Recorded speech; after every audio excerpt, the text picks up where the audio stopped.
Hello everyone. Welcome to the news on December 13, 2022. China fumes over U.S. economic coercion. Beijing accused Washington of abusing export controls amid reports the U.S. plans to curb tech sales to China. China has condemned the U.S. government following reports that it plans to place dozens of Chinese technology firms on a trade blacklist that would bar them from buying certain American parts and components, dubbing the move blatant economic coercion. Asked about Washington's scheme to penalize some 36 tech companies, first reported earlier this week by Bloomberg and the Financial Times, Chinese Foreign Ministry spokesman Wang Wenbin said the decision would severely undermine trade relations between the two countries. The U.S. has been stretching the concept of national security, abusing export control measures, engaging in discriminatory and unfair treatment against enterprises of other countries, and politicizing and weaponizing economic and sci-tech issues, Wang told reporters on Wednesday, adding, "This is blatant economic coercion and bullying in the field of technology." Under the U.S. plan which, according to Bloomberg, could take effect as early as this week, the Commerce Department would place the Chinese firms on the so-called Entity List, prohibiting them from purchasing some U.S.-made goods unless they obtain a special export license. China's leading chip maker, Yangtze Memory Technologies, is set to be included on the list. According to the Financial Times, the move is part of a broader effort by Washington to target Chinese technology companies that it believes threaten its security, having already imposed strong export controls earlier this year which made it far more difficult for Chinese firms to obtain semiconductors and equipment used to manufacture computer chips. Wang was also asked to comment on a new bill introduced in the U.S. Congress this week that aims to cut off Chinese tech firms from American banks, saying that Washington is abusing its powers to wantonly hobble Chinese companies, while vowing to protect the rights of local businesses. Undermining international rules will eventually backfire on the U.S. itself, Wang added.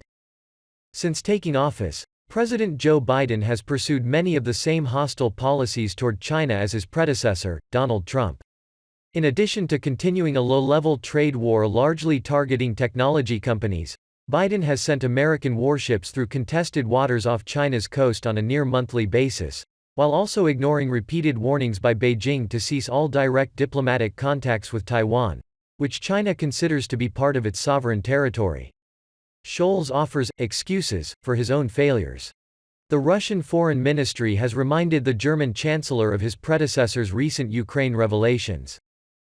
German Chancellor Olaf Scholz is trying to find excuses for his own failures, the Russian Foreign Ministry has suggested on Wednesday. Moscow was responding to the speech Scholz delivered earlier this week, criticizing Russia's foreign policy and speculating about the country's future after the end of the conflict in Ukraine.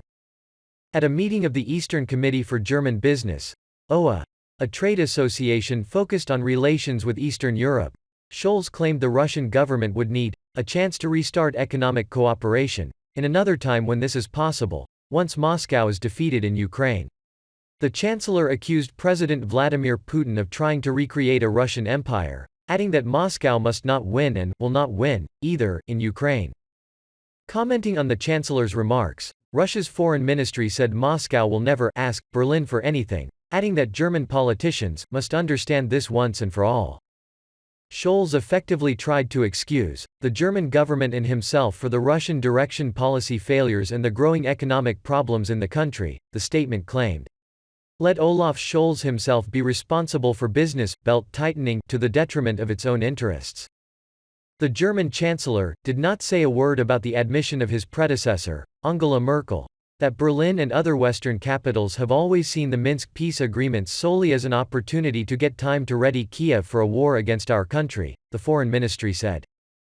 The admission that the statement referred to was made by Merkel last week, when she told Die Zeit newspaper that the September 2014 Minsk agreement brokered by France and Germany, which envisioned a roadmap out of the conflict in Ukraine's east, was actually an attempt to give Ukraine time.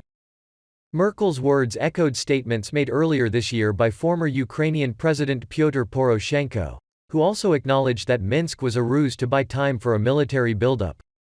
Russia sent troops into Ukraine on February 24, citing Kiev's failure to implement the Minsk agreements, designed to give the regions of Donetsk and Lugansk special status within the Ukrainian state. The Kremlin recognized the Donbass republics as independent states, which have since voted to join Russia alongside Kherson and Zaporozhye regions. Moscow also demanded that Ukraine officially declare itself a neutral country that will never join any Western military bloc. Ukraine hits Donetsk with worst shelling in 8 years. A barrage of 40 Ukrainian rockets hit homes, shops and a cathedral in the frontline city's center, causing severe damage.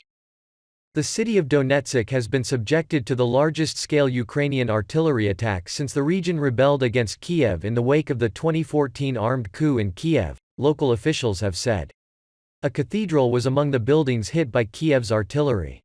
Ukrainian troops fired 40 rockets from Grad multiple rocket launchers at several neighborhoods of central Donetsk at around 7 a.m. local time, 4 a.m. Greenwich Mean Time, Mayor Alexei Kulimzin said on social media.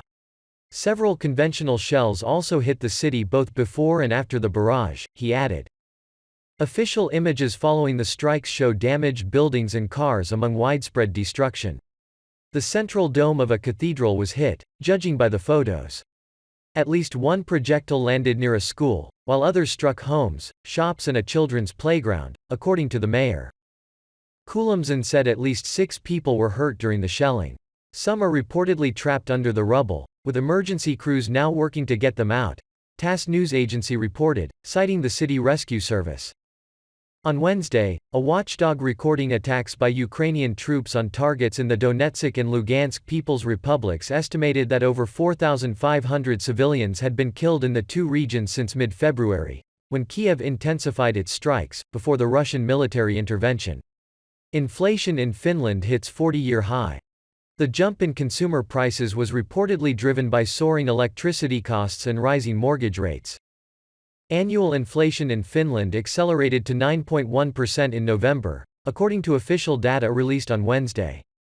The figure represents the highest level of price growth since a 9.2% reading registered in 1983, the country's statistics agency said in its report. Consumer prices in the country rose by 1.2% from the previous month, which, according to the agency, was mostly due to higher power prices and an increase in the average mortgage rate. Electricity costs surged 18% month-on-month and were up 66% from last year. Meanwhile, the average interest rate on mortgages rose by a staggering 96%, practically doubling from 2021. The rise in the price of diesel and higher interest rates on consumer loans also contributed to the inflation. Food and non-alcoholic beverages rose by about 16% in price on average compared to last November. Jukka Appelqvist, chief economist of Finland's Central Chamber of Commerce, said the published figures are worrying. Drastic readings. In Finland, inflation did not decline in November, as it did on average in the euro area, but accelerated to 9.1%. There was a rapid increase in prices of 1.2%, which was driven by the rising costs of electricity and interest rates.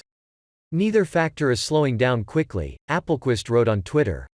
Earlier this month, Statistics Finland reported that the country's GDP shrank 0.3% in the third quarter, ending 5 consecutive quarters of growth. Economists expect the contraction to continue in the fourth quarter, which would technically mean a recession for the Finnish economy. Analysts anticipate the downturn lasting well into 2023.